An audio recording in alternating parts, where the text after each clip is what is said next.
Ya Ali Madad, let us begin to learn how to pronounce our holy dua. We should use the dua transliteration that is available on the global-lecture.com website before we begin to learn. As a prerequisite, please listen to the lecture of December 15th, 2024 about why is it crucial to recite our holy dua with accurate pronunciation by Dr. Faqir Muhammad Hunzai and Alwaiza Rashida Nur Muhammad Hunzai, for which the link is provided on the slide.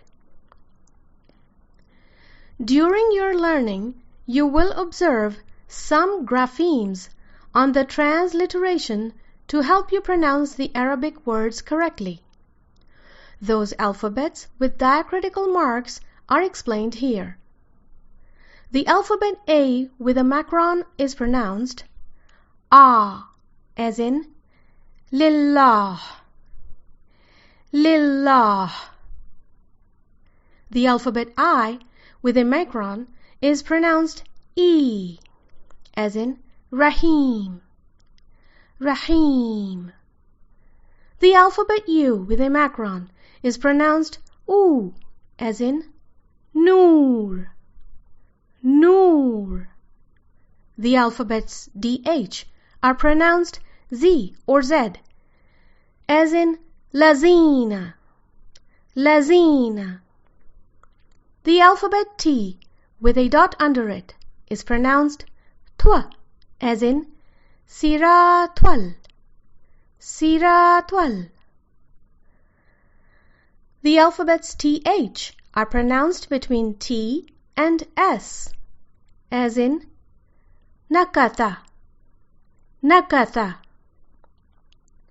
The alphabet S with a dot under it is pronounced Swa, as in Swirat, Swirat.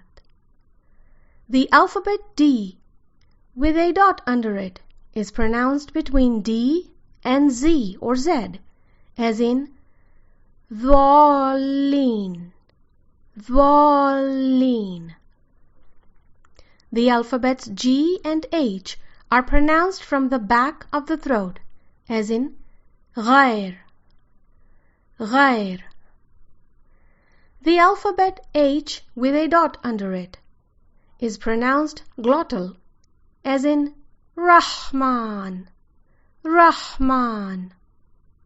The prescript apostrophe indicates that the following letter is to be pronounced with a glottal sound, as in Alameen, Alameen.